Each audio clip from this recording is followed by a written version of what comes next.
You know, a lot of people are putting their opinions about men out on the internet. And honestly, in my opinion, I think men are kind of underappreciated. I think people need to appreciate what men is trying to do and all the different things that men does for a bunch of different reasons. And honestly, men are really underappreciated and underrated. And no, I'm talking about the movie. The movie, not the. No, men are the worst.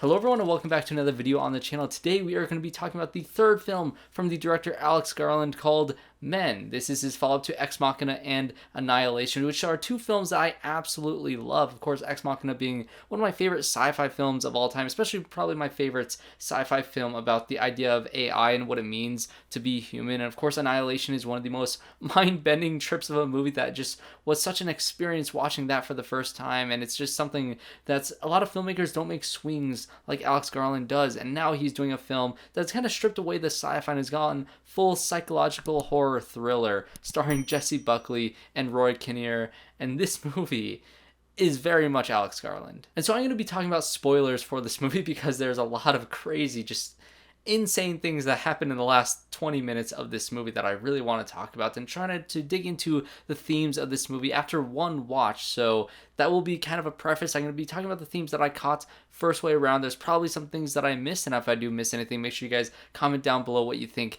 about this movie. I'm curious to hear all of your thoughts, but let's just jump into spoilers for Men. All right, first things first, let's get over the backstory of Jessie Buckley's character with her husband. So this movie kind of starts off with her in her apartment in this beautifully orange lit room. I love the visual, just the cinematography of this movie throughout the entire thing. The greens, the oranges, just everything is so vibrant and so interesting, and when it goes dark and all messed up, it is great towards the ending. But this opening is very orange and very bright and very stressful to watch because her husband is really trying to refuse and trying to put the blame of this divorce that she's putting on him onto her by throwing it back, saying that he will kill himself if she does not take back her, I guess, plea, her need, her absolute desperation to get this divorce from him. And this is going to be kind of the main basis of the thematic elements that I caught in this movie, which is essentially her being gaslit by her husband in all these different ways because she wants a divorce. That would be the healthy thing for her when she thinks about her own feelings and her own personal reasons for doing these things. She needs this out of this relationship. This is the ending point for it, but he is just not having it, and he's saying all these things like, you can't do this to me. He's trying to make himself the victim and trying to make her the victimizer for creating this situation, even though she's doing the divorce because of how he has behaved. And we don't necessarily get to see what he did to kind of warrant, her wanting to have a divorce in this relationship, but we do see the abuse, the verbal, the emotional, and the physical abuse that he gives to her throughout the different flashbacks throughout this movie. And so remember, that's when you're watching the rest of the film, because that is very important, although that may seem like it's something in the past. And when you're dealing with Jessie Buckley in this townhouse, or in this like countryside villa that she's staying in over the next course of a couple of weeks, because she wants to get away and she wants to kind of heal and kind of try to move on from all the trauma that she has experienced, that is all thematically related to what happens in this flashback. And I think what Alex Garland does brilliantly in this movie is connecting those two things and having these flashbacks kind of reveal more and more of the story as it goes on, having these visual motifs of how the husband died, because he was kicked out of the apartment after he punched her in the face, and then he goes up to the apartment above and then tries to climb down onto the balcony, and he either purposely falls to his death because that is what he said he would do if she doesn't take away this threat of divorce, or he was trying to get down to the balcony and he slipped and fell, and that guilt is kind of put upon Jessie Buckley's character, and just not out of something that she did, but something that he forced upon her. And I think that is a very important distinction, because it's not her fault, it's not her own guilt, but she's faced with it, she's stuck with it because of this crazy just mentality that this guy has. And from a directing standpoint, Alex Garland has to get such great performances from all the actors involved in this film, but especially Jessie Buckley. You need to feel her pain and feel her anxiety and feel her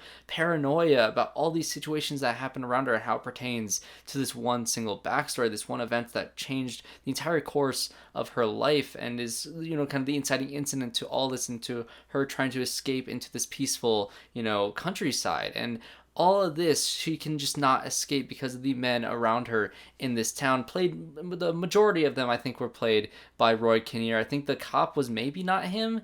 It might be him, but maybe it's not. He does such a good job distincting each and every one of his characters that it's kind of crazy to see his performance throughout this entire thing. But she essentially sees all these different men.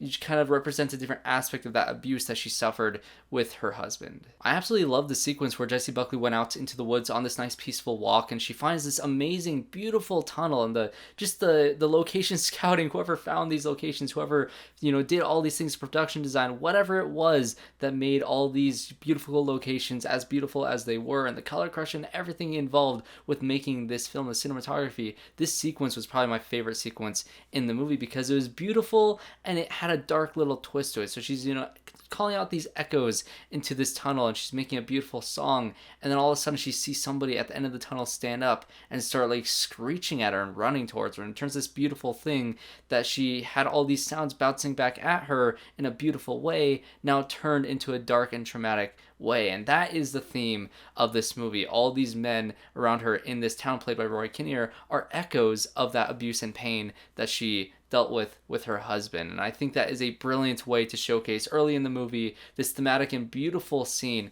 of her, calling out this echoes and seeing how dark and disturbing it could turn into when she's just trying to go on this peaceful walk. And then all of a sudden she runs into this really creepy naked guy, also played by Rory Kinnear, who's growing plants out of his face. And that's some of those aspects of this film.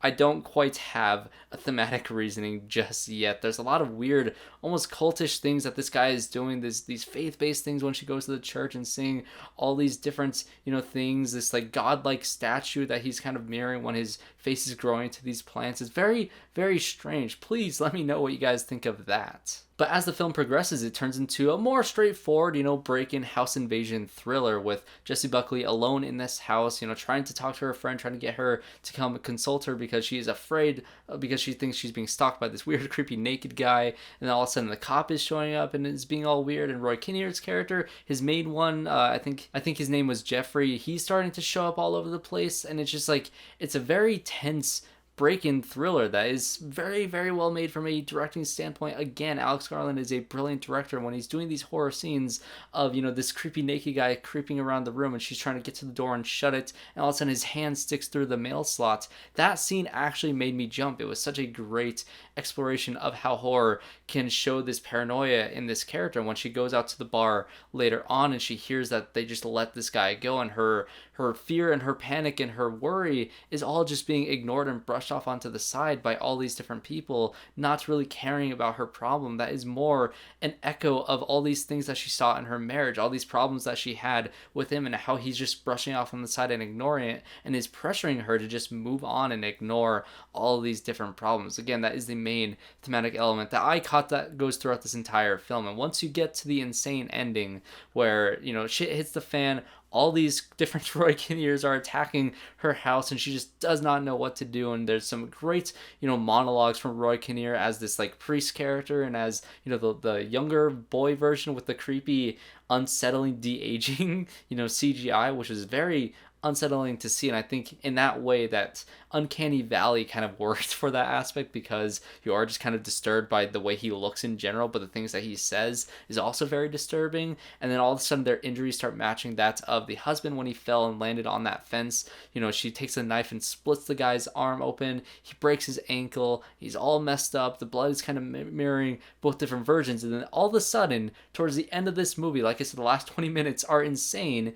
Roy Kinnear's character, the naked one, the one with plants growing out his face, is all of a sudden pregnant and starts giving birth to other Roy Kinnears, the different versions of him throughout the movie. All of them starts, getting a giant stomach and is birthing out different versions of himself at different parts of the body, even at one point it coming out of his mouth. And this is definitely the most disturbing movie that Alex Garland has made. I was deeply disturbed to my core. I wanted to look away, but it was just kind of, I was in awe. This movie really takes a swing for it. And in that aspect, What does that mean? What did I get out of that? Well, like I said, it's a continuing echo that repeats and repeats and repeats and is kind of in a constant cycle that you just can't get rid of. You can't get away from it, because no matter what you do, whenever she walks out and sees a guy, sees men out in the wild, I guess, that is going to come back to haunt her because of the trauma that was instilled upon her on her ex-husband. And that is the theme of this movie. That is what this movie means. And that is what that disturbing birthing sequence means in this. And it just ends in a very, very Alex Garland way, where she's kind of sitting next to her husband once he is the final one birthed out of it. Again, it's like 6 degrees of separation. You have Rory Kinnear, all his different people, and then at the very end of that, the last one to be born was her husband, because he is one that she has been seeing within all of Rory Kinnear's character. And I love that contemplative ending on her face as her friend, gets back and she smiles. Again, there is so much to break down in this movie, and that smile, what does that mean? What did she learn? What did she go through this entire process? Did she get over these things, or is she just kind of accepting that this echo is always going to be there? What is that smile? That is something that I'm going to have to sit on this movie and continue to think about, because Alex Garland makes some crazy movies, and I definitely want to see this movie again. The more I talk about it, the more I appreciate it. There's not really any big flaws of this movie that I have, besides maybe the pacing at times can feel like it drags. It kind of feels like there's some great sequences. Like I said, the first break-in sequence with the naked guy is very tense and very thrilling, and then towards the end there's a lot of monologues and a lot of conversations that really do slow down that pace, but then the ending is just explosive, and then it just ends. So I don't know about this movie, guys. I really, really liked it. Can I uncover all the different themes? Absolutely not with one viewing. I'm definitely going to go check this out. What did you guys think of Alex Garland's Men, and what would you rank all of his films? I think I would rank it in release order. I would say Ex Machina is still my favorite. I love Annihilation. I get it, people do hate it. And then Men is going to be at the bottom of that list, but I do appreciate the hell out of Alex Garland as a filmmaker and as a writer to get these crazy ideas onto the screen, and for A24 and for Skydance, for, of course, Annihilation, to let these crazy ideas come to fruition and to give him the money to make these different types of films. He's a very daring filmmaker, and I'd love to see more films like this that really do take a swing. Whether you love it or not, you gotta appreciate the stance of filmmaking that this guy puts out there. So, like I said, comment down below your thoughts. Subscribe to the channel if you enjoyed this review, and leave a like if you did enjoy it. So thanks guys for watching this video, and hope to see you all in my next one.